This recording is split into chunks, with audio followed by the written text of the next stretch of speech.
네, 11번 보겠습니다.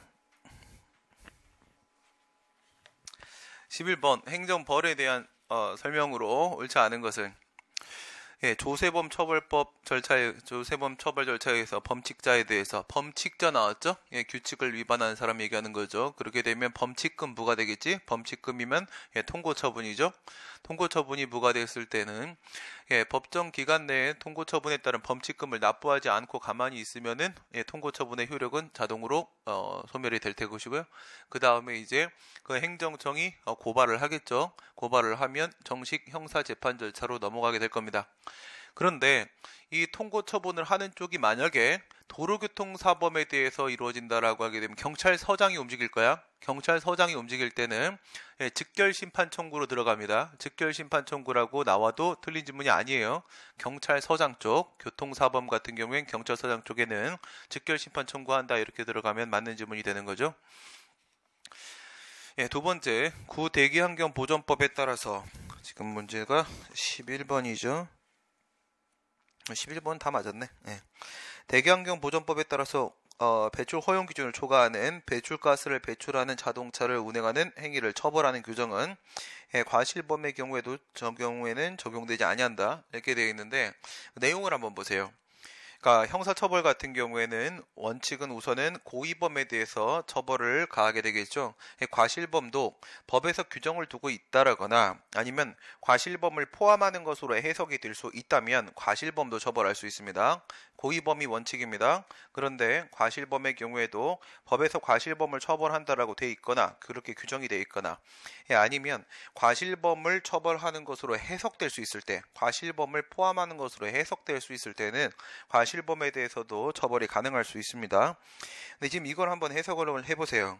배출 허용 기준을 초과하는 배출가스를 배출하는 자동차에 대해서 처벌한다. 그럼 고의적으로다가 배출가스를 뿌리고 다니는 사람들만 처벌하는 거겠어? 그건 아니겠죠. 그렇죠? 상식적으로도. 그래서 입법 취지가 고의적으로 배출가스를 배출하는 사람만 처벌하는 것으로 한정해서 해석될 수가 없습니다. 그러면 과실범도 포함되는 것으로 해석될 수가 있는 거란 말이에요. 그렇죠? 배출가스 허용의 경우에서 이건 해석입니다. 과실범에 대한 명시적 규정이 있는 건 아닙니다. 이게 그래서 과실범이 포함되는 것으로 해석될 수 있는 경우에 해당합니다. 행정청은 질서위반 행위가 종료된 날, 다수인의 경우에 있어서는 최종 행위가 끝난 날부터 5년이 경과하는 경우에는 질서위반 행위에 대해서 과태료를 부과할 수 있다라고 이렇게 되어 있는데 기간이 몇 년으로 되어 있어요? 5년이죠. 5년. 5년으로 되어 있는데 이게 앞에서 나왔던 국가재정법 제96조나 지방재정법 82조 쪽에 있는 그 5년이 아닙니다. 그 5년이 아니고 얘 같은 경우에는 질서위반 행위규제법 제19조에 따로 5년 규정이 따로 있습니다. 19조에 따로 있으니까 그래서 5년인 거다. 이게 국가재정법이나 지방재정법으로 가는 그런 게임은 아니고 질서위반 행위규제법에 별도 5년 규정이 19조에 따로 있다. 그러면 19조 다음에 바로 20조에는 뭐 있습니까? 20조에는 과태료를 부과했다. 60일 안에 이의 제기한다. 그게 20조에 그대로 연결되어 있어요. 그래서 5년이라는 기간이 19조에 나오고요. 20조 가게 되면 60일 나옵니다. 60일 안에 이의 제기하면 과태료 처분의 효력이 소멸한다. 그 내용이 20조에 나와 있고요. 임시 운행 허가 기간을 벗어난 무등록 차량의 운행한 자에 대해서 과태료하고 형사처벌을 동시에 갈 수가 있다 이렇게 되어 있는데 이게 이중처벌금지원칙 위반입니까? 그게 아니죠. 전혀 목적이 다릅니다. 요건도 다르고요. 임시 번호판을 계속 달고 그 기간이 끝났는데 달고 다니면 이 부분에서는 질서위반 행위가 성립됩니다. 임시 운행 기간을 벗어나서 임시 번호판을 계속 달고 다니면 여기서 질서위반 행위가 성립되니까 여기서 과태료가 부과되는 거고 그 다음 뒤쪽에 있는 무등록 차량 등록을 안 한 상태이기 때문에 여기서는 형사처벌이 되는 겁니다. 앞부분이 과태료, 뒷부분이 형사처벌, 이중처벌금지원칙 위반이 아니다. 갑은 자신이 운영하는 사회복지시설이 재정이 어려워지자 관할행정청에 대해서 보조금을 신청했는데 거부가 됐다. 관련된 법률관계. 갑의 위 거부 행위에 대해서 취소로 다투기 위해서는 갑에게 보조금을 신청할 수 있는 권리가 성문법령에 규정되어 있어야만 하는 것이다. 맞는 말이에요? 아니죠. 예, 신청권 얘기하고 있는 거잖아. 그쵸? 신청할 수 있는 권리, 절차적 권리, 신청권 얘기하는데, 신청권은 법규상 조리상의 신청권이잖아요. 그쵸? 법규상 조리상 신청권. 법규상이라는 것은 성문법상 신청권을 말하는 것이고, 조리상이라는 것은 불문법상 신청권을 말하는 거라고 했습니다. 그리고 그 법규상에서도 법규 명문상 신청권이 있을 때가 있고, 법규 해석을 통해서 신청권이 도출되는 경우도 있을 수 있습니다. 지금 같은 경우에는 법규 명문상 신청권만 말한 거란 말이야. 그럼 이거 외에도 뭐가 있을 수 있어? 법규 해석상 신청권이 있을 수도 있고 조리상 신청권이 있을 수도 있죠. 이것만으로 국한되는 건 아니겠죠. 갑이 위 거부 행위에 대해서 취소를 제기하여 다투는 경우에 집행정지를 통한 권리구제가 허용이 된다. 이건 뭘 얘기하는 거예요? 거부 처분이라는 것은 소극적 처분이죠. 예, 소극적 처분에 대해서는 적극적 구제 수단이 있어야 되는 거잖아요. 적극적 구제 수단이라는 것은 새로운 법률 관계를 만들어내는 그런 구제 수단을 말하는 겁니다. 그러니까 거부 처분이란 소극적 처분에 대해서는 적극적 가구제 수단으로서 가처분이 있어야 되는 겁니다. 물론 이제 가처분 중에서 가이행과 가금지 중에 가이행 쪽이 되겠죠. 임시적 지위를 정하는 가이행 쪽이 되는 것이지 임시적 금지를 명하는 가금지 쪽이 되는 것은 아닙니다.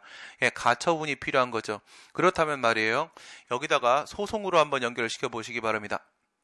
소송으로 연결을 시키시게 되면은 원래 거부 처분에 대해서 소송도 적극적 구제 수단이 필요할 겁니다. 그런데 취소 소송은 소극적 구제 수단 아니겠습니까? 그렇죠?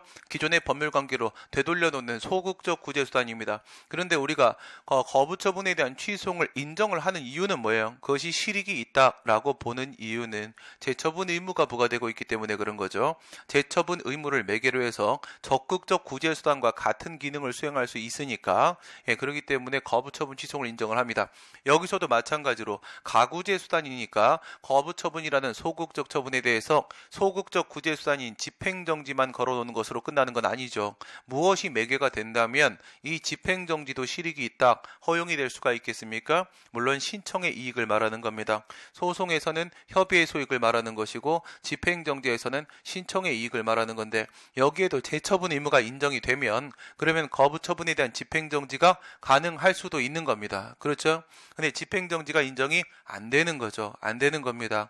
23조 6항에서 집행정지 결정의 기속력을 인정을 하고는 있는데 뭐만 준용을 하고 있다? 30조 1항에는 일반적 기속력 규정만 준용을 하고 있지 30조 2항에는 재처분 의무를 준용을 하지 않고 있습니다. 예, 물론 30조 1항 일반적 기속력 규정에서 재처분 의무가 도출될 수 있다라고 본다면 또 모르겠는데 30조 2항이 별도로 있는데 30조 1항에서 재처분 의무가 도출된다라고 볼 수는 없는 겁니다. 행정소송법 개정안이 통과되면 거부처분에 대한 집행정지가 인정될 수 있습니다. 행정소송법 개정안이 통과되면 거부처분에 대한 집행정지가 인정이 된다고요. 행정소송법 개정안에는 가처분에 대한 규정이 있습니다. 그래서 가구제로 가처분을 신청할 수도 있습니다. 그런데 행정소송법 개정안에는 집행정지에다가 재처분 의무를 준용하는 규정이 있어요. 재처분 의무를 준용하는 규정이 새로 생겼습니다. 개정안에는 포함이 되어 있어요. 그러니까 개정안이 통과된 다음에는 거부처분에 대한 가구제는요. 집행정지도 가능하고 그 다음에 가처분도 가능하고 둘 다 가능한 상황이 되는 거예요. 그럴 때 진짜 가처분의 보충성 원칙이라는 요건이 의미를 갖게 되는 겁니다. 지금 같은 경우에는요. 행정심판법에서 31조에 보게 되면 가처분이 있잖아요. 임시처분이 있는데 거기 31조에 보면 보충성 원칙 규정이 있어요.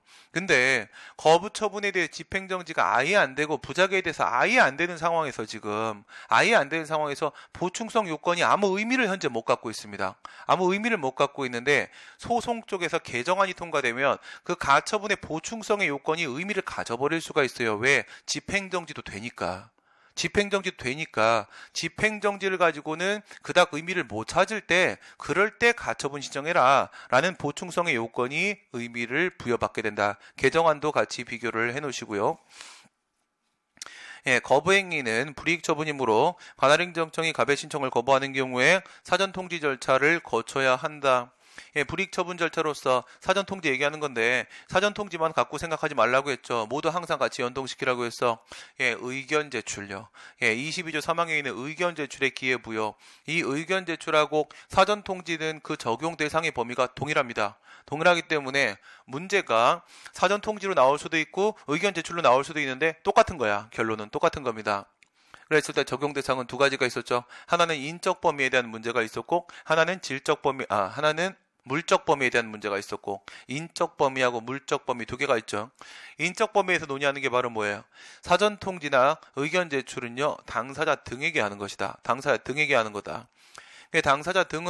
당사자는 처분의 직접 상대방이 되는 거고 등은요 행정청이 직권이나 신청에 의해서 행정 절차에 참여시킨 이해관계인 쪽이 되는 거죠. 이해관계인 행정 절차에 참여한 이해관계인 등 이쪽이 인적 범위 이쪽으로 문제 출제할 때도 있고 그 다음에 물적 범위는요 불이익 처분 얘기하는 거예요. 불이익 처분은 의무부가 권익 제한 처분 말하는 거죠. 여기서 문제가 되는 것은 의무부가는 눈에 띈단 말이야. 눈에 띄니까 하명 처분 그럼 당연히 의무부가지 뭐가 문제가 되겠어. 권익 제한 쪽이 되는 거죠. 여기서 권리나 이익을 제한한다는 권익 제한이라는 부분이 무엇을 의미하느냐 관련돼서 기득권을 침해하는 적극적 불이익 처분만 인정된다는 게 판례죠. 기대권을 침해하는 소극적 불이익 처분 즉 거부 처분은 그에 포함되지 않는다라는 게 판례의 입장이 되는 것이죠. 그래서 거부 처분에 대해서는 사전 통지가 적용되지 않는다. 지금 어디까지 넘어가진 않았어. 예외 사유까지 넘어가진 않았습니다. 예외 사유, 긴급재판 곤란 포기, 긴급재판 곤란까지죠. 21조 사항에 있는 예외 사유, 즉 이것이 의무사항인지에 대한 문제까지는 넘어가지 않았습니다. 4번 거부행위가 있은 후에 갑은 보조금 지급을 요구하는 의무행송을 제기할 수가 있다. 의무행송 안 되는 거죠. 예사취 2차부 가수지 이렇게 되는 겁니다. 예사취는 뭐였어요? 사후적 소송으로서의 취송은 예방적 금지송을 배제하는 특칙이다. 술 먹으면 취하는 건 예사지. 2차는 가면 안 되지. 그리고 가수지는 소극적 효력만 인정되는 집행정지는 그것은 가처분을 배제하는 특칙이다. 내가 노래방 가면 가수지 이겁니다. 2차는 가면 안 되지. 노래방 가면 가수지. 여기서 2차부는 뭡니까? 절차적 심리만 가능한 부작위파행송은 의무행송을 배제하는 특칙이다. 예사취, 2차부, 가수지 이걸로 보시게 되면 의무행송은 현재 인정이 안 되죠? 현행법 해석상 인정 안 됩니다. 행정행위에 대한 부관입니다. 재량 행위에 있어서는 법령상 근거가 없다고 하더라도 부관을 붙일 수 있다. 그렇죠? 이거는 뭘 얘기하는 거야? 부관부과의 가능성 얘기하는 겁니다. 부관부과의 가능성. 아직은 그래도 며칠 남아 있으니까 여러분들 문제를 볼 때마다 어느 쪽에 포함되는 건지 체계를 떠올리세요. 체계를 떠올리면 생각을 안 해도 답을 찾을 수 있잖아. 결론만 떠올리면. 그치? 이건 부관부과의 가능성 중이죠. 1단계에서 했던 얘기가 법률행위, 준법률행위 나눴고요. 준법률행위자 행정행위는 부관 못 붙인다. 그 얘기죠. 그 다음 법률행위로 들어가게 되면 의사작용이 포함되니까 거기에는 재량행위가 포함될 수 있죠. 기속행위, 재량행위 나누고 여기서 기속행위에 대해서는 부관을 붙일 수가 없다. 그래서 결국은 뭐야? 법률행위면서 재량행위. 근데 재량행위는 무조건 다 법률행위이기 때문에 재량행위라고만 말해도 상관이 없는 겁니다. 그래서 문제에서 계속 재량행위 이렇게 얘기를 하는 거예요. 재량행위에 대해서는 부관을 붙일 수가 있는 거죠. 할 수도 있고 안 할 수도 있고 부관 붙여서 할 수도 있는 것입니다. 다만 예외적인 상황 한번 생각해 보시게 되면요. 납골당 설치 신고에 대한 수리 같은 경우에는 준법률행위적 행정으로서 수리임에도 불구하고 그것은 재량행위다라는 유일한 판례가 하나가 있습니다. 준법률행위적 행정행위인데도 재량이 된 판례는 오직 하나, 납골당 설치 신고 사건에 대한 판례가 한 개가 있습니다.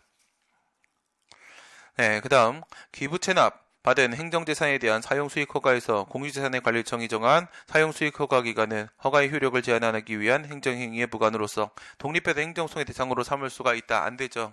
이건 기한이죠. 기한인데 종기죠. 종기. 종기는 중요한 문제는 아니고요. 기한이라는 게 중요한 거지. 기타 부관입니다. 기타 부관. 판례식으로 치게 되면은 부담하고 기타 부관에서 법률효과 일부 배제까지도 기타 부관에 포함을 시키죠. 법률효과 일부 배제, 귀속처분 같이 떠올려 놓으시고요. 그렇게 정리하게 되면은 부담하고 나머지 쪽에는 기한, 조건, 철회권 유보, 법률효과 일부 배제 이렇게 있을 수 있겠지.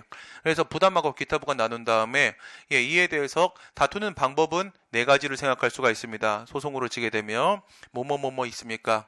첫 번째, 일부 취소이 있을 수 있고, 그 다음 전체 취소이 있을 수 있고, 거부처분 취소이 있을 수 있고, 의무행수성이 있을 수 있습니다.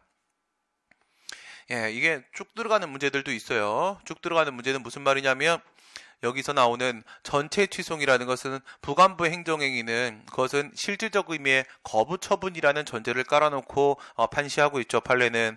예, 부관부 행정이 뭐라고요? 거부처분이라고요. 하지만 의무이행소송이라는 게 거부처분을 대상으로 하는 지금 의무이행소송인데 그게 전체 취소과 매치되는 게 아니라 뭐랑 매치되는 거예요? 거부처분 취소이랑 매치되는 거예요. 거부처분 취소이랑 무슨 말이야? 부관 삭제를 신청한다. 표현이 이렇게 나올 때도 있죠. 부관 없는 주된 행정행위로의 변경을 신청한다. 이렇게 표현이 나올 때도 있어요. 같은 말이지. 부관 제거해달라고 먼저 행정처한테 신청을 하는 거야.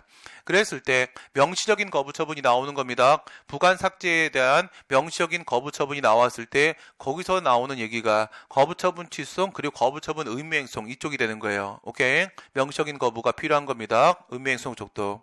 정리하면 부담 같은 경우에 어떻게 돼요? 일부 취소는요.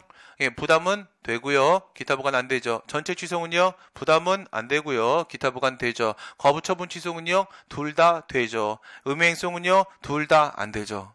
이렇게 되는 거죠. 지금 기타 부관인데 일부 취소 얘기하고 있는 거니까 예, 기타 부관은 안 되죠. 안 되죠. 그 8칸으로 그냥 막으면 예, 여러분 문제는 다 막힙니다.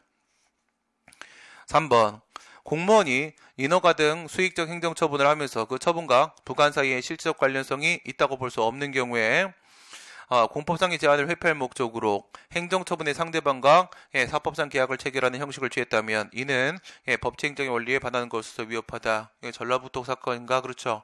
이게 뭐예요? 지방자치단체장이 그 골프장 건설 사업을 승인을 해주는 과정에서 돈을 받기로 했어요. 그게 한 25억 정도 됐었나? 예, 받기로 했었는데 이거를 부관으로 붙이려고 했더니 부당결부금전칙 위반이라는 게 본인이 봐도 뻔해. 그래서 이것을 증여계약을 받기로 바꿔버리는 거예요. 계약을 체결해버렸습니다. 사법으로의 도피입니다. 사법으로의 도피예요. 사법관계로 쳐도 민법 103조에 위반되고요. 공법관계로 치면 부당결부금전칙에 위반됩니다. 예, 그러니까 절로 가봐야 소용없는 짓이거든. 예, 그래서 여기서 판례가 얘기한 건 공법관계 쪽에서 이렇게 말한 거예요. 공법관계 쪽에서는 얘가 도망갔잖아. 도망갔으니까 넌 부관이고 부당결부 위반이야. 이렇게 말을 하지 않고 공법관계 쪽에서는 법치행정의 원리에 위반된다. 이렇게 말을 했고 그 다음에 사법관계 쪽에서는 사회질서에 반한다. 그래서 무효다. 이렇게 얘기를 해버렸어요. 예, 여기서 법치행정의 원리에 위반된다라고 말했다는 점, 사법으로의 도피를 막는다는 의미입니다. 사법으로의 도피를 막는다는 의미로 법치행정의 원리에 위반된다. 이렇게 표현하는 거, 요거 정리해 놓으시고. 예, 행정청이 수익적 행정처분을 하면서 부담이 처분 당시의 법령을 기준으로 했는데 적법하다면, 예, 처분 후에 부담의 전제가 된 주된 행정처분의 근거 법령이 개정됨으로써 행정청이 더 이상 부관을 붙일 수 없게 되었다 하더라도 곧바로 위법하게 되거나 그 효력이 소멸하게 되는 것은 아니다. 예, 맞는 말이죠. 예, 간혹 보면 그런 것들이 있어요. 예, 처분의 근거법에 부관을 붙일 수 없다는 규정이 있을 때가 있어요. 뭐 그런 게 들어왔다고 한번 생각을 해봐요.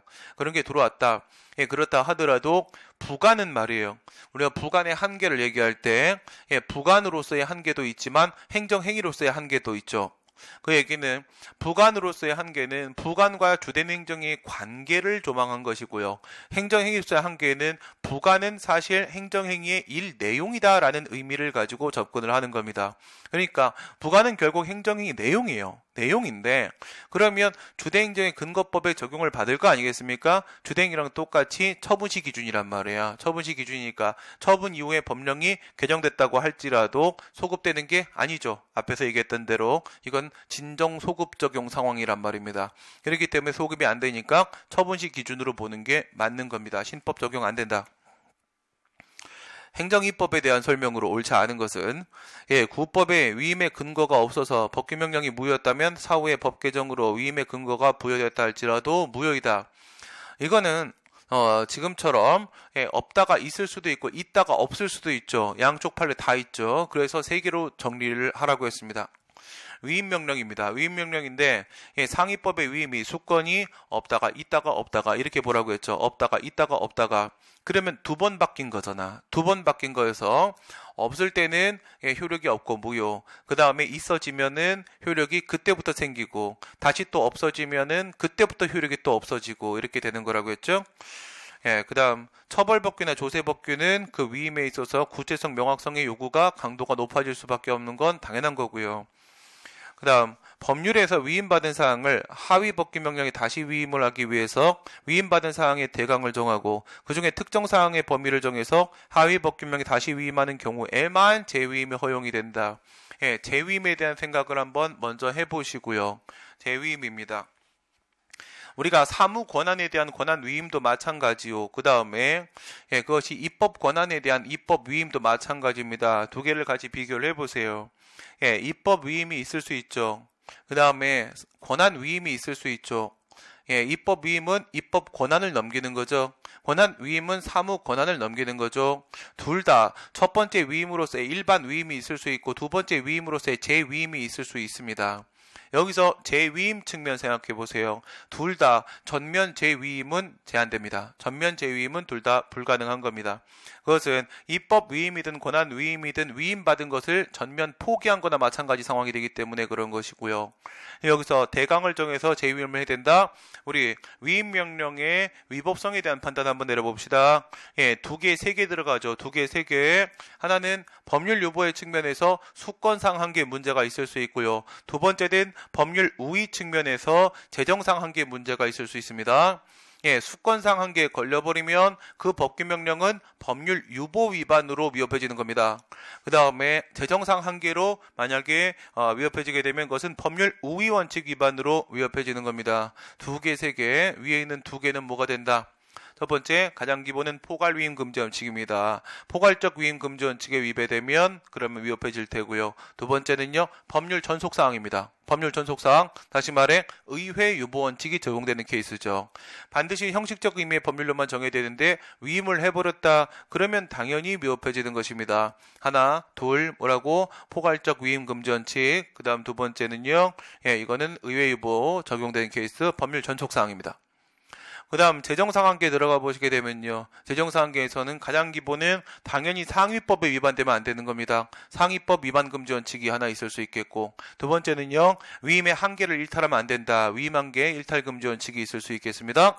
세 번째가 바로 재위임이에요. 재위임 바로 뭐야? 전면 재위임 금지 원칙입니다. 전면 재위임 금지 원칙. 5개, 5개만 머릿속에 박아 놓으세요. 2개, 3개입니다. 수권상한계, 재정상한계, 포괄적 위임 금지 원칙입니다. 법률 전속 사항에 대한 문제입니다. 상위법 위반 금지 원칙입니다. 위임 한계 일탈 금지 원칙입니다. 그리고 전면 재위임 금지 원칙입니다. 5개면 다 커버 될 겁니다. 그 다음 명령이나 규칙 그 자체에서 직접 기본권을 침해되었을 경우에 그것을 대상으로 해서 헌법소원 심판을 청구할 수 있다. 일반적으로는요, 시행령, 시행규칙, 법규명령, 총리령, 부령 그런 거 하고 있잖아. 그 다음에 법령 보충적 규칙이라거나 아니면 법규명령 형식의 행정규칙이라거나 이런 것들 있죠. 그런 것들이 이제 그 명령에 포함된다. 그 다음 규칙에는 대법원 규칙이라거나 헌법재판소 규칙이라거나 국회 규칙이라거나 중앙선거관리위원회 규칙이라거나 아니면 자치조례라거나 자치규칙이라거나 이런 것들을 뒤에 규칙에다가 포함을 시키기도 합니다. 근데 요거는 좀 서로 기준이 달라요. 서로 기준이 서로 다르기 때문에 큰 의미 없어요. 그럼 뭐만 봐? 명령규칙은 그냥 법규명령이다. 알겠어요? 명령규칙은 그냥 법규명령이다. 여기서 이견이 있을 수는 없습니다. 그러니까 이 명령규칙은 법규명령이죠. 그럼 이렇게 봅니다. 법규명령은 공권력 행사가 맞고 행정규칙은 공권력 행사가 아니다. 이거죠. 구속력이 있다 없다 차이입니다. 외부적 구속력이 있다 없다 차이가 바로 공권력이 맞다 공권력이 아니다 이 기준을 잡는단 말이야. 구속력이 공권력 여부를 기준 잡습니다. 이렇게 잡으면 법규명령이죠. 공권력 행사 맞죠. 그러면 헌법재판소법 68조 1항에 있는 권리구제형 헌법소원의 요건 생각하세요. 요건 보시게 되면 첫 번째는요, 국가의 공권력 행사 불행사의 문제죠. 두 번째, 국민의 기본권 침해 직접성 인정돼야 되죠. 세 번째, 보충성 원칙이 되는 거죠. 공권력 행사 맞고요. 그 다음 두 번째, 기본권 침해 직접성 인정된다고 하잖아요. 그리고 직접 침해했으니까 취소송 제기할 수 없겠죠. 헌법소원 심판 제기할 수 있다라는 결론이 나올 수 있는 겁니다. 15번. 행정심판에 관한 설명 중에 옳지 않은 것은 무효동의하기 심판은 심판 청구기한에 제한이 없고 사정재결도 인정되지 않는다. 우선 청구기간 생각하시고 27조입니다. 1항에는요 90일, 안날에 90일이라고 되어 있습니다. 그 다음에 2항에는요 불가항력 발생하면 끝나고 14일이라고 되어 있고요. 3항으로 가게 되면 이튿날에 180일이라고 되어 있고요. 정당한 사유 인정하고 있습니다. 4항으로 가게 되면 1항에 있는 90일과 2항에 있는 14일은 불변기간이라고 되어 있습니다. 5항으로 가게 되면 오고지의 효가 긴 기간으로 알리면 그때까지만 청구하면 된다고 되어 있습니다. 6항으로 가게 되면 불고지의 효가 아무것도 알려주지 않았을 때는 그땐 3항으로 가서 180일 적용시킨다 라고 되어 있습니다. 7항입니다. 7항으로 가면 무효확인 심판하고 부작위에 대한 의명행 심판에는 청구기한 제한 없다라고 되어 있죠. 거기서 빼버리고 무효확인 심판. 그 다음 사정재결은요. 소송은 28조고 심판은 44조입니다. 44조. 왜 44조야? 43조가 뭔데? 43조가 이 법조문은 여러분들이 그냥 기억을 해버리는 게 훨씬 편해요. 알겠어요? 훨씬 편합니다. 몇 조인지 어떻게 기억을 해? 뭐 이런 생각하는 시간에 외우면 돼. 알겠어요? 그런 시간에 외우면 돼. 외워놓으면 간단한 걸 외우지 않아 버리게 되면 또 계속 생각해야 됩니다. 그래서 43조에 보시게 되면 1항에서 각하재결이요, 2항에서 기각재결이요, 3항, 4항, 5항에서 인용재결이요, 3항이 취소심판, 5항이 무효하기심판, 3항이 취소심판, 4항이 무효하기심판, 5항이 의무행심판. 각하, 기각, 인용, 취소, 무효, 의무 이렇게 돼 있어요. 그러니까 소송법에는 판결에 대한 얘기가 없어요. 그렇죠? 판결에 대한 얘기는 사정 판결밖에 없어요. 심판법엔 재결에 대한 얘기가 있는 겁니다. 그리고 그 바로 뒤에 따라 붙는 게 특수한 재결로 사정 재결 44조입니다. 그렇죠? 44조입니다. 44조 사정재결 가시게 되면 44조 3항에서 뭐라고 했냐면 무효확인 심판에는 사정재결 인정되지 않는다라고 했습니다. 그건 간단하죠. 존치시킬 효력이 없는 행정행위에 대한 사정판결이나 사정재결은 인정될 수 없다는 점에서 바로 도출이 됩니다. 그러면 뭘 기억하는 게 낫겠어요? 한 걸음 더 들어가요. 의무행심판에서 된다. 알겠어요? 의무행심판이 된다. 의무행심판이 심지어 모두 포함되어 있는데 부작위도 포함되어 있는데 부작위에 대한 의무행심판에서도 사정재결이 인정될 수 있다는 점이죠. 부작위 위법 확인송에는 사정판결이 인정이 안 되죠. 여기에는 부작위 의무행심판의 사정재결이 인정이 되죠. 둘의 차이는 뭡니까? 부작위 위법 확인송은 실체적 심리를 못하고 부작위 의무행심판은 실체적 심리를 하죠. 실체적 심리를 할 수 있어야지 사정판결, 사정재결, 즉 이익형량을 할 수 있잖아요. 이익형량을 하려면 실체적 심리 권한을 가지고 있어야 된다. 심판기관이. 그래서 의무행심판 쪽에는 사정재결이 된다는 거 그거 기억해 놓으시고 2번 행정심판위원회는 처분이나 부작위가 위법 부당하다고 상당한 의심이 되는 경우에 그로 인해서 당사자가 받을 우려가 있는 중대한 불이익을 막기 위하여 임시적 지위를 정할 필요가 있다고 인정될 때 임시처분 결정을 내릴 수 있다. 31조에 있는 가처분이죠. 임시처분입니다. 임시적 금지를 명하는 가금지는 없다. 임시적 지위를 정하는 가이행만 있다라는 거 먼저 하나 체크해 놓으시고 그런 문제도 왕왕 있습니다. 그리고 여기는 가이행만 있는 건데 요건 떠올리시고요. 집행정지의 요건은 뭐예요? 본대회급 복명. 가처분의 요건은요. 적당 중급 공보. 이건 외우면 바로 풀리는 건데 아니면 또 생각해야 됩니다. 본대회급 복명. 당장 회군하라 라고 복명복창을 시켜서 행군이 집행정지가 됐습니다. 본대회급 복명이에요. 가처분, 임시처분 같은 경우에는요, 적당 중급 공복. 적당히 중간 정도로 그냥 간단히 밥을 라면 하나 먹어놨더니 배가 상당히 좀 많이 고파요. 그래서 공복입니다. 공복 상태니까 가처분, 임시적으로다가 빵 한 개 더 먹습니다. 그게 바로 임시처분입니다. 적당 중급 공복입니다. 본대회급 복명입니다. 여기서 집행정지의 본은 뭐야? 본은 적법한 본안 판단에 계속. 대는요, 집행정지 대상으로서의 처분. 회는 회복하기 어려운 손해. 급은 긴급한 필요.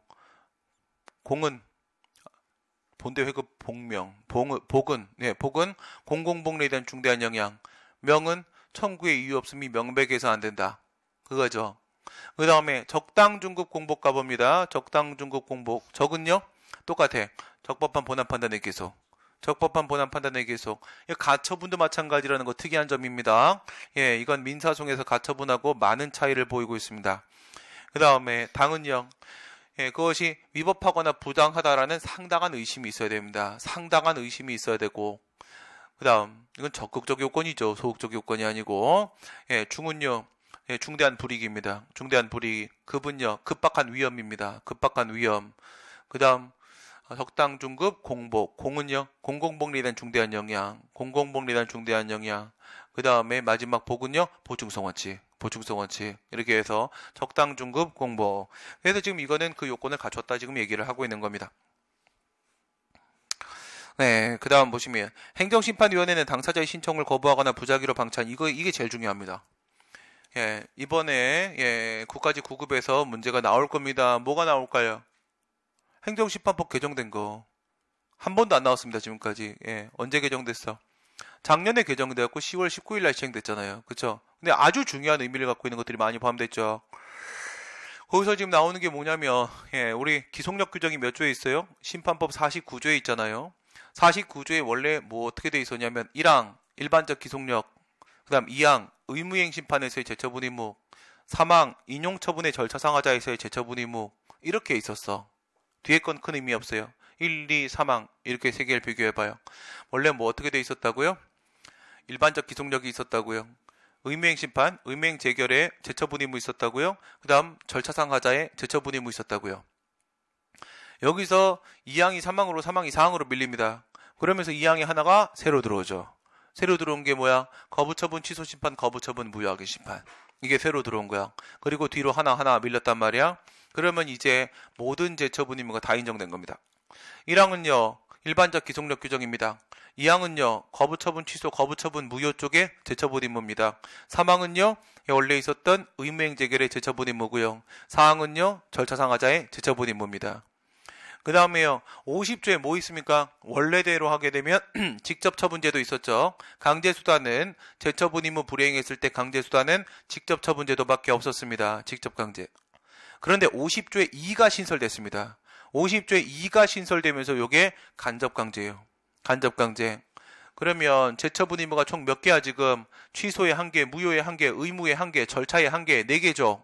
4개가 들어와 있지. 4개 다 있어요. 4개 다 50조에 2에 4개 다 간접강제 다 따라붙었습니다. 다 따라붙었고 그렇게 되면은 나머지는 간접강제고요. 취소, 무효, 절차 얘네들은 간접강제고요. 의무행 심판에는 이제 간접강제하고 직접강제하고 둘 다 있는 겁니다. 둘 다 있는 거예요. 오케이. 이렇게 정리를 하시고 그러면 이게 행정심판위원회는 당사자의 신청을 거부하거나 부작위로 방치한 처분의 이행을 명하는 재결, 무슨 재결? 처분명령 재결. 처분명령 재결, 처분 재결은 실무상 사용하지 않는다고 했습니다. 당해행정청이 재결의 취지에 따른 처분을 하지 않는다. 부작위면 처분 의무, 거부 처분이었으면 재처분 의무를 이행하지 않고 있을 때 당사자 신청의 시정을 명하고 불이행 시에 직접 당해 처분을 행할 수도 있다. 직접 처분 제도에 대한 얘기를 하고 있죠. 직접 처분 제도. 예, 이건 몇 조야? 50조입니다. 50조. 근데 몇 개 좀 더 기억해 놓읍시다. 간접강제든 직접강제든 반드시 신청 필요하다. 반드시 신청 필요하다. 이유는 우리가 허가를 신청한 적이 있었지 다른 신청을 한 적은 없었다. 그렇기 때문에 강제수단은 별도 신청을 요한다. 간접강제든 직접강제든 반드시 신청이 따로 있어야 된다. 그 다음 뒤에 보시게 되면 시정명령이 포함되어 있죠. 여기에 뭐가 안 돼요? 간접강제는 즉시 배상명령이 되죠.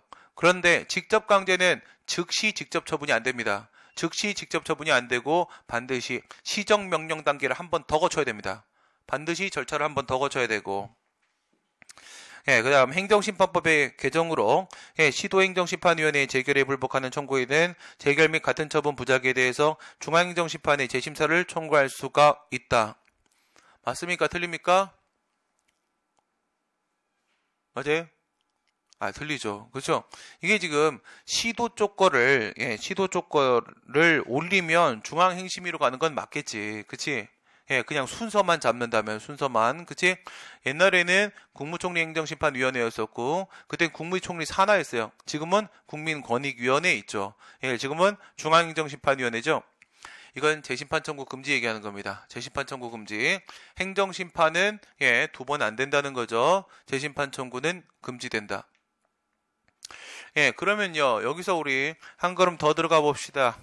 행정심판 청구가 재심판이 안 된다라고 하게 되면 심판 재결에 대해서 불복할 때는 뭐로 가는 것밖에 방법이 없다는 거야? 소송으로 가는 것밖에 방법이 없다는 거지. 그러면 인용이 됐을 때, 기각이 됐을 때 한번 비교해 봅시다. 첫 번째, 일반적인 상황. 내가 심판 청구를 했는데 기각이 됐어요. 기각 재결 나왔습니다. 그럼 어디로밖에 못 가? 다시 심판 안 되니까 소송으로 갈 수밖에 없지. 그래요. 소송 제기할 수 있어요? 예, 제기할 수 있죠. 왜? 심판을 청구했던 청구인이 소송을 제기하는 원고가 될 건데 이 청구인의 발목을 묶는 규정은 없어요. 발목을 묶는 그런 구속력이 없어요. 그러니까 재결에 불복해서 소송을 제기하는 게 가능할 수 있다. 그럼 이제 반대로 인용됐을 때, 만약에 인용 재결이 나왔습니다. 인용 재결이 나왔을 때 소송 제기할 수 있어요, 없어요? 소송을 제기한 사람은 누구가 있을 수 있겠습니까? 2명이 있을 수 있죠. 우선 한 명은요. 한 명은 재결의 제3자입니다. 재결의 제3자. 다시 말해 원처분의 상대방. 그러니까 이 행정심판이 무슨 심판이었다는 뜻이야? 제3자 심판이었다는 뜻이지. 제3자 심판. 그게 인용이 됐지. 인용이 됐다는 것은 만약에 갑이 허가를 받았었다라고 한다면 허가가 취소된 거야. 그러면 갑은 재결에 불복해 소송을 제기하겠죠. 이게 원고적격 인정됩니까? 안 됩니까? 원고적격 인정이 된다고 했죠. 판례가 뭐라고 했어? 재결의 제3자, 당사자가 아니라고 하더라도 당연히 원고적격이 인정된다. 그 친구 허가받았던 영업권 박탈당했지 않습니까? 그러면 인용 재결에 불복하는 또 한 명은 누가 있습니까? 피청구인 처분청이죠. 피청구인 처분청이 과연 불복해서 소송을 제기할 수 있겠는가? 이것도 원고적격 문제란 말이에요. 원고적격이 인정됩니까? 처분청한테 뭐 예를 들어서 지방자치단체 자치사무였습니다. 지자체장에게 원고적격 인정되겠습니까? 피청구인이었던 지자체장에게 원고적격 인정이 안 된다는 거예요. 안 된다. 뭐 때문에 안 된다? 기속력 때문에 안 된다. 인용재결에는 기속력이 존재하죠. 기속력에 묶이기 때문에 소송을 제기해서 그 인용재결을 깨려고 소송 제기하는 건 허용될 수가 없어요. 이런 문제가 왜 생기는 건지 한번 생각해 보세요. 왜 생기는 겁니까? 판결에 불복해서 불복을 하면 뭘 제기해요? 상소를 제기하죠.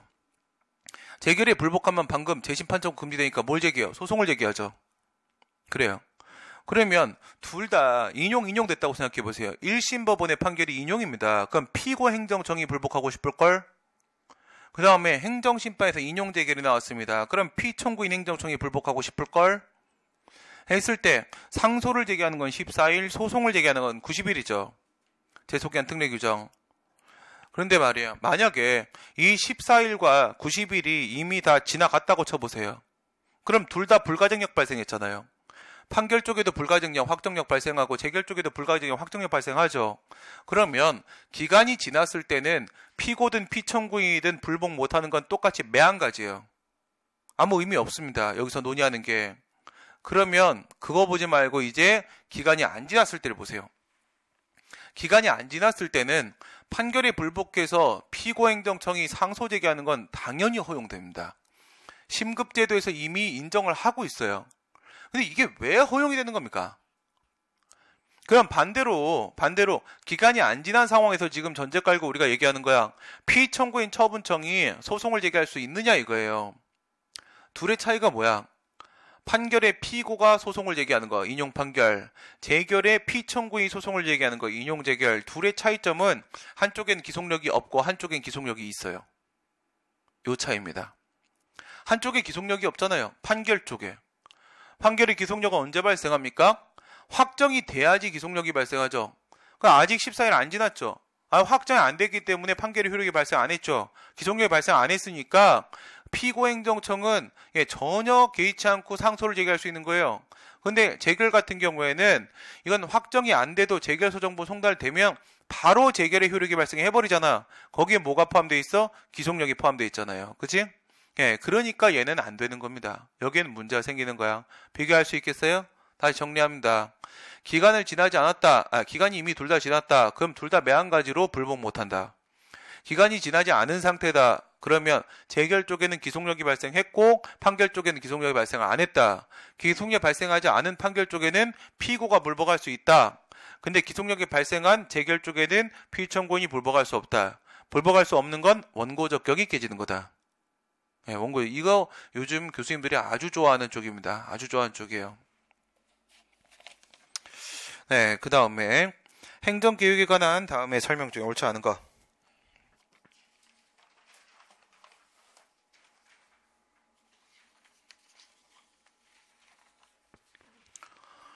도시관리계획, 도시계획, 도시군관리계획 다 신경 쓰지 마세요. 기본이라는 글자가 들어가 있는지 안 들어가 있는지만 보세요. 오케이? 예. 그 옛날에 이름이 도시계획이 중간에 도시관리계획으로 바뀌고 그게 지금 도시군관리계획으로 이렇게 바뀐 건데 이게 우리가 알고 있는 처분입니다. 이게 우리가 알고 있는 처분인데 교수님들이 문제를 내시면서 그냥 막 도시계획 막 이래버리고 막 도시관리계획 이래버리고 막 이런단 말이야. 그러면 도시계획 이렇게 되어 있으면은 이건 처분이라고 인정하시면 돼요. 기본이 들어가 있으면 처분이 아닙니다. 어떻게든 간에 계획에 기본자가 들어가면 처분이 아닌 겁니다. 두 개만 비교하면 끝나요.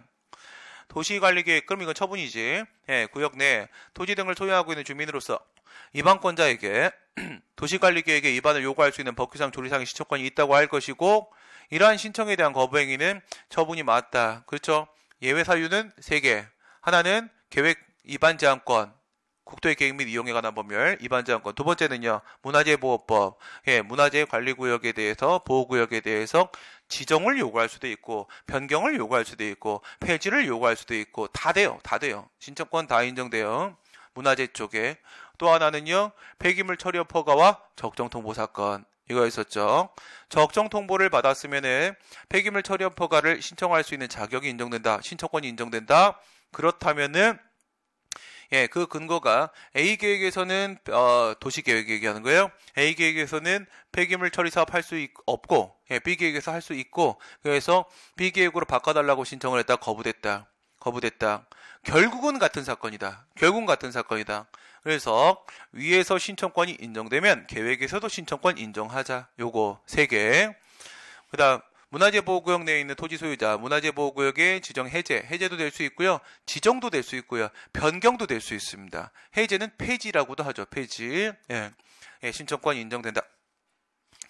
주택 재건축 정비 사업 조합이 법의 기초에서 수립한 사업시행계획이 인가고시를 통해 확정됐다. 사업시행계획은 이해관계인에 대한 구속적 계획으로서의 처분이다. 예, 그렇죠.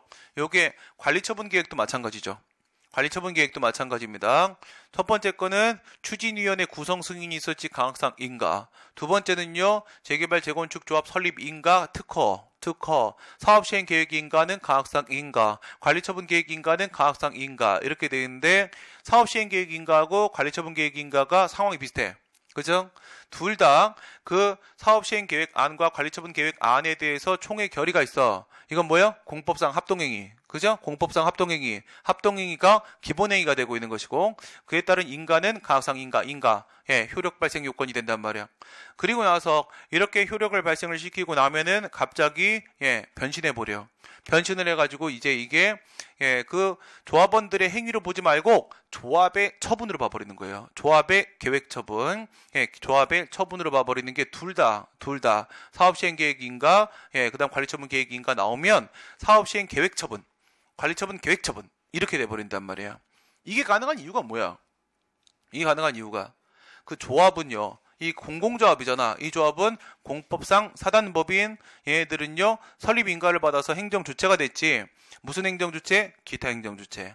기타 행정주체는 별도의 행정기관을 보유하지 못한다. 그럼 본인이 행정기관, 본인이 행정청. 그러니까 얘가 계획처분이라는 행정행위를 발해도 상관없어지는 거예요. 얘가 행정청이야. 알겠죠? 얘가 행정청이야.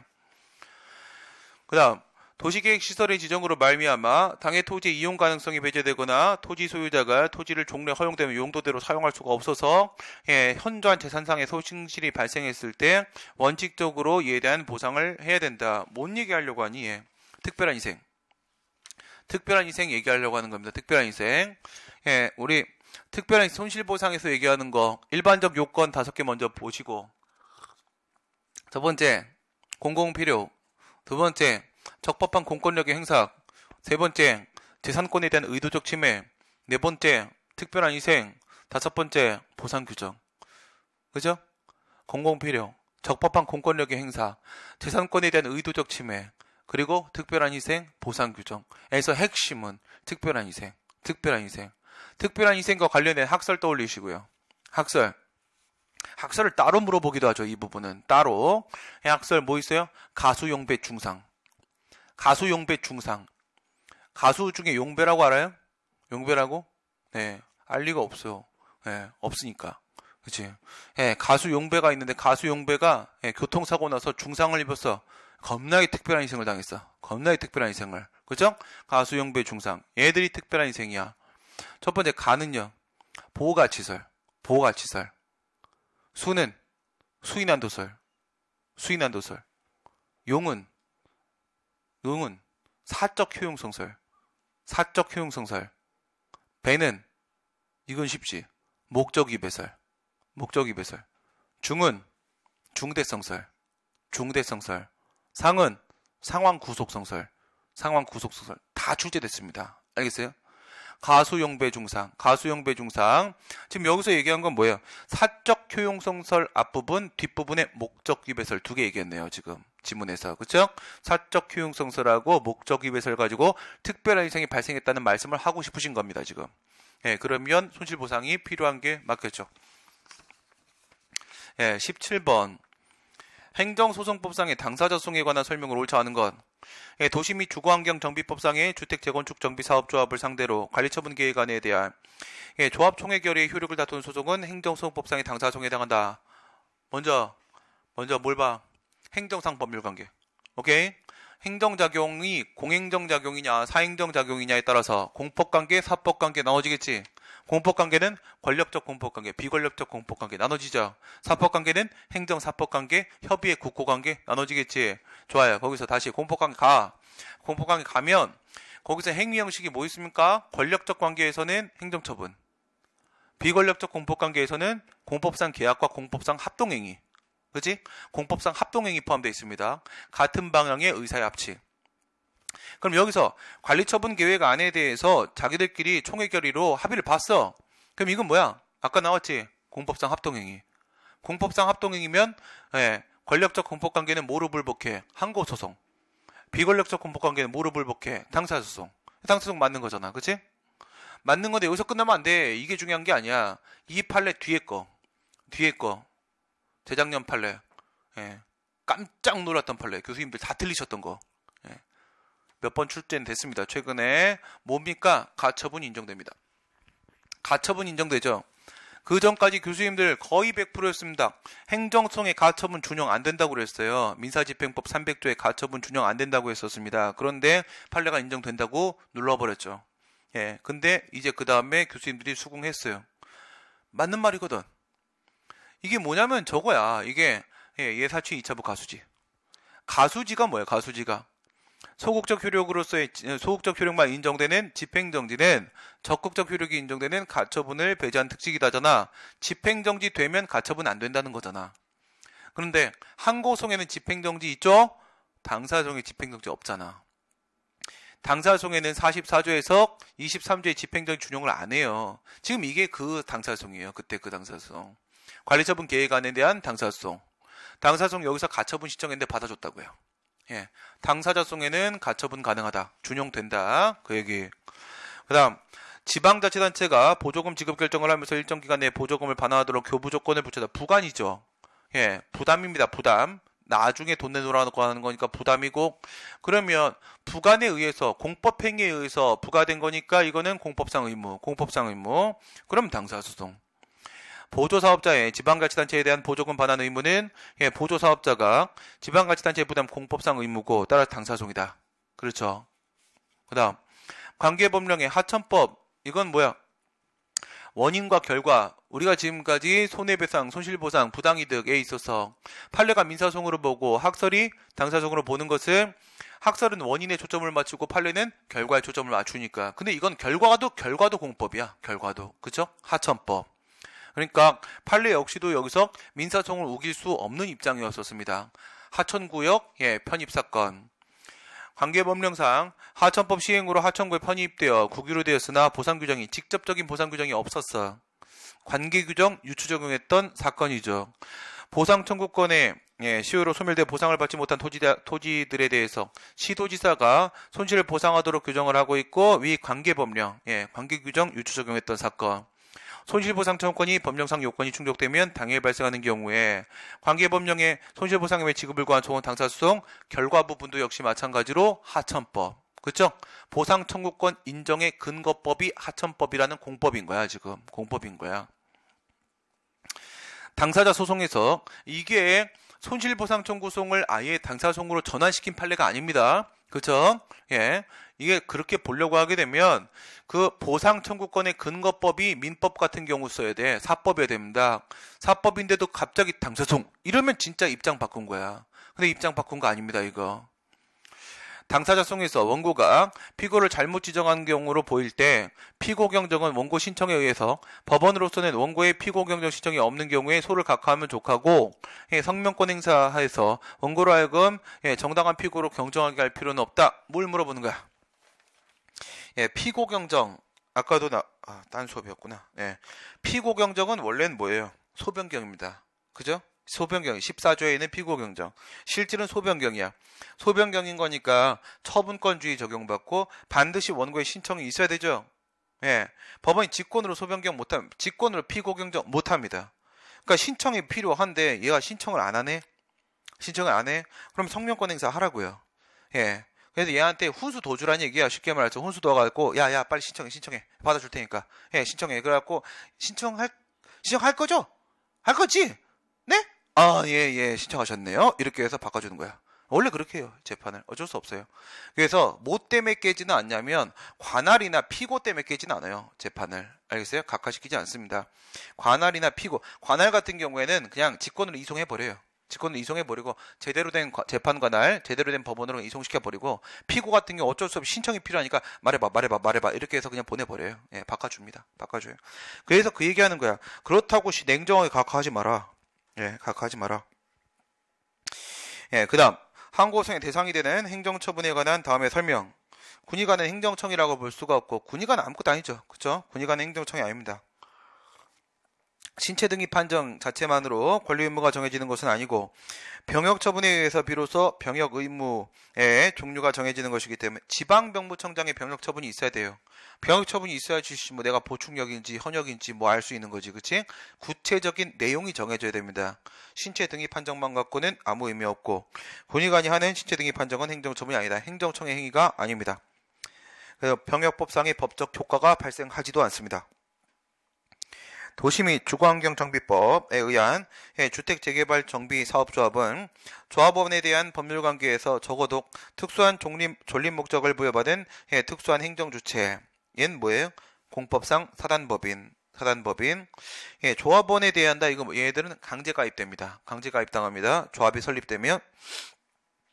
국가의 감독하에 존립 목적인 특정한 공공사무를 행하고 있다고 볼 수 있는 범위 내에서 공법상 권리 의무 관계에 서 있는 것이므로 행정주체다. 행정주체 지위. 아까 뭐라고 했어요? 특허. 권리 능력 설정. 특허라고 했죠? 분양 신청 후에 정해진 관리처분 계획은 행정처분이다. 뭐 갑자기 또 점프 확 뛰네. 그쵸? 뭐 얘기하는 거예요, 이게? 첫 번째, 추진위원회, 조합설립 추진위원회 구성 승인 아까 인가였죠? 그 다음 조합 설립 인가는 특허였었죠? 그 다음에 사업시행 계획 인가가 인가였죠? 여기까지 한 다음에 이런 식으로 사업하겠습니다. 이렇게 얘기하는 거야. 이런 식으로 우리 정비 사업하겠습니다. 그러면 이제 여기다가 이거 지으면 아파트 지으면 분양받을 사람 이거 한단 말이야. 분양받을 사람 했을 때 저요 하면 분양시장 들어온 거야. 명단 적어버려. 그죠? 그리고 걔네들이 지금 뺏기는 재산이 뭔지 다 적어놓고 거기서 전 싫어요 이러면 보상금 주고 보내. 그쵸? 청산시켜버리고. 그러면 이제 분양신청 받은 거를 바탕으로 그 리스트로 작성하는 게 관리처분계획. 알겠어요? 관리처분계획. 이 관리처분계획 아까 말씀드린 대로 뭐라고? 역시 공법상 합동행위에다 강학상 인가, 기본행위에다 강학상 인가인 건 맞는데 이건 조합의 처분으로 갑자기 변신. 변신. 왜? 얘도 행정청이니까. 기타 행정주체는 별도의 행정기관을 보유하지 못한다. 지방의회 의장에 대한 불신임 의결은 의장에 대한 신임 의결, 불신임 의결 다 처분이죠. 의원에 대한 징계 의결, 제명 의결 다 처분입니다. 오케이.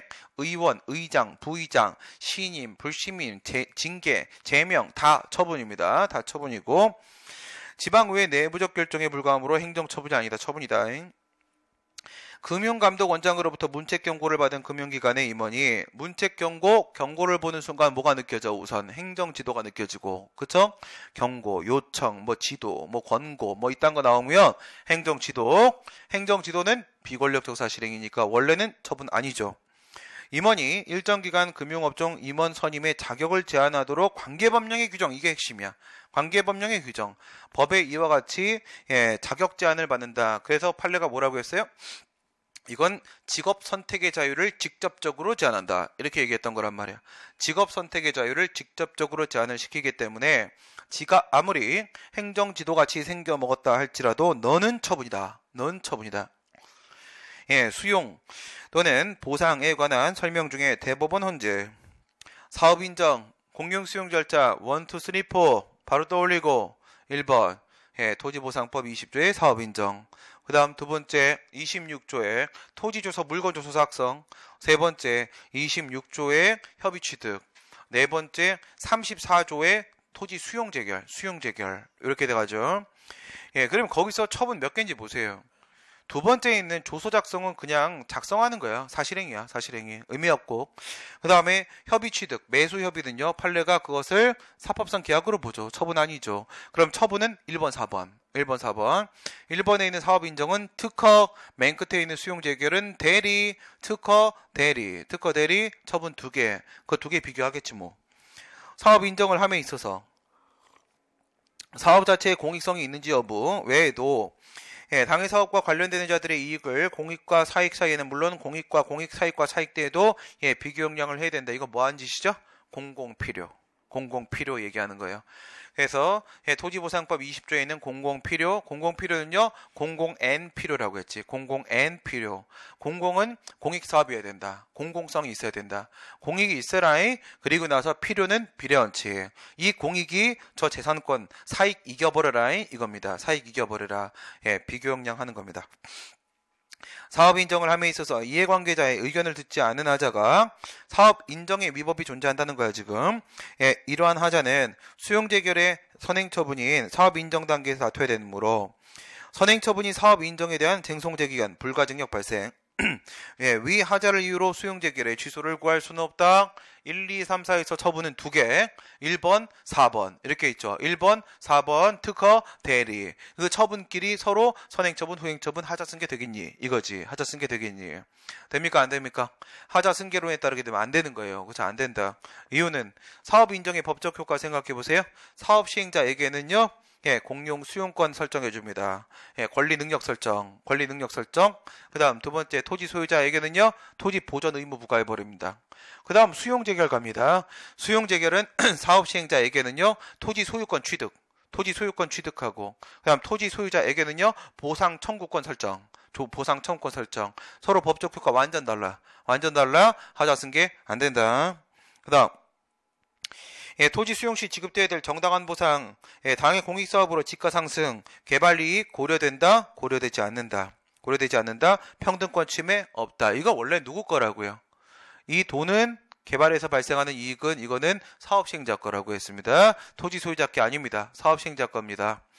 그렇게 뺀다고 하더라도 정당 보상을 지급해야 된다라는 헌법 23조 3항에 위반됨이 없다. 정당 보상의 범위 안에 개발이익은 포함되지 않는다. 이게 판례죠. 그 다음 토지 수용 재결에 대한 소송이 보상금 증감에 관한 것일 때 토지 수용인을 피고로 하는 항고소송이나 사업시행자 토지 소유자를 피고로 하는 형식적 당사 소송 중에 하나를 선택한다. 이건 뭘 말하는 거예요? 1단계, 2단계, 3단계. 1단계 생각해봐요. 맨 위에 있는 1단계는요. 이건 토지 수용법이라는 구법이 적용된 당시인데 그때 당시에는 보상금의 문제를 취송으로 처리했었어요. 취송으로. 이건 거의 구석기 시대입니다. 그래서 취송으로 처리했었는데 그래 버리니까 무한반복 게임이 떨어졌어. 2단계 여전히 구법이야. 토지수용법이야. 근데 여기서 보상금 증감 청구성 도입해 버렸어. 도입해버렸는데 피고에 중토입 포함되어 있어 필요적 공동소송 시절. 3단계 지금이야. 이건 토지보상법. 지금도 보상금 증감 청구성이야. 그런데 피고에서 못 빼버렸어? 재결청 빼버렸어. 그게 이제는 형식적 당사성 돼버렸어. 그걸로 하는 겁니다. 지금 항고송 아니에요. 항고송은 1단계 구석기 시대 거야. 구석기 시대 거. 그 다음에 이주대책의 실시 여부. 이주대책은 이건 대법원하고 헌법재판소 입장 일치됐죠. 일치돼서 이거는 23조 3항 헌법에 있는 손실보상 범위 안에 포함 안 된다고 했어요. 이건 정당보상 내용이 아니라고 했습니다. 버려버렸지? 입법 정책적 재량이다. 입법자가 이주대책을 인정하려면 인정하고 생활보상으로 인정 안 하려면 인정하지 말고 네 마음대로 하세요. 했는데 인정해버렸어요. 얘네가. 그치? 토지보상법에 이주대책이 의무사항으로 나와 있단 말이야. 그러니까 입법 정책적 재량이니까 지가 정하면서 세입자 좀 빼도 상관없는 거죠. 재량이니까. 그렇죠? 세입자 뭐 여기 계속 살 사람도 아닌데 뭐 뭔 보상이야. 그죠? 그다음 국가배상 책임. 5조 1항의 공공의 영조물 가학상 곡물이죠. 영조물 도로 하천 인적 요소가 포함이 안 돼 있다. 물적 요소만 있으니까 곡물 맞고 그 다음에 정당한 권한이 없어도 상관없다고 했습니다. 정당한 권한이 없어도 점유 관리하고 있는 사람이 배상하는 것은 공법관계든 사법관계든 다 매한가지다. 현재 점유하고 있는 사람이 돈 내는 겁니다. 점유하고 있는 사람이. 그 다음 관리청이 하천법 등 관련 규정에 책정된 정비기본계획에 따른 뭐 얘기하는 거야? 하천 고수량, 하천 홍수량, 계획 홍수량, 계획 고수량. 그러니까 예측된 홍수량 얘기하는 겁니다. 예측 가능한 홍수량 만큼 무엇을 만들어 놨다고 한다면 제방의 높이를 쌓아 놨다라고 한다면 무엇이 인정되지 않습니까? 물적 상태 하자가 없죠. 물적 상태 하자, 즉 물리적 하자가 없고 여기엔 특별히 기능적 하자도 없습니다. 기능적 하자 뭐 얘기하는 거야? 매양리, 사격장, 그 다음에 김포공항에서 얘기했던 그 기능적 의미의 하자 그 문제는 전혀 포함이 안 돼 있으니까 통상 갖춰야 될 안전성 교려 인정 안 되겠죠. 공무원의 고의과실로 부과된 직무상 의무를 위반했을 경우라고 할지라도 직무상 의무 위반과 피해자가 입은 사이에 손해 사이에 상당 인과관계가 인정이 돼야 되는데 상당 인과관계가 인정된다라고 하기 위해서는 뭐가 인정돼야 된다? 사익보성 인정돼야 된다. 국가배상에서 사익보성 필요하죠? 사익보성 요구됩니다. 지금은 부작위 말고 작위에서도 위법한 작위로 인한 손해배상 쪽에서도 사익보성을 판례가 요구하고 있습니다. 요구하고 있어요. 그리고 이 사익보성 관련돼서 학설 대립이 있잖아요. 위법성설, 직무 관련성설, 법적 손해설도 있지만 우리 판례 입장은요. 상당 인과관계설. 우리 판례는 상당 인과관계설 쪽이다. 그 얘기하고 있는 거고요. 그래서 단순히 내부 질서 유지가 목적이 아니라 이익보호 목적이어야 되고 그 이익이 일반 공익만 말하면 안 되고 사익보호 목적이 인정되어야 한다. 상당 인과관계. 마지막 부작위로 인한 국가배상 청구입니다. 이건 뭘 떠올리면 되겠어? 초법규적 1차적으로 위험배제에 나서라. 그거죠? 재량의 영울의 수축 판례 떠올리시면 되는 겁니다. 국민의 생명, 신체, 재산 등을 보호하는 것을 본래적 사명으로 하는 국가가 초법규적 1차적으로 위험배제에 나서지 아니하면 생명, 신체, 재산을 보호할 수 없을 때 그때는 형식적 의미의 법령의 근거가 없다고 하더라도 국가에게는 조립법상 위험배제 자기 의무가 인정된다라고 했었죠.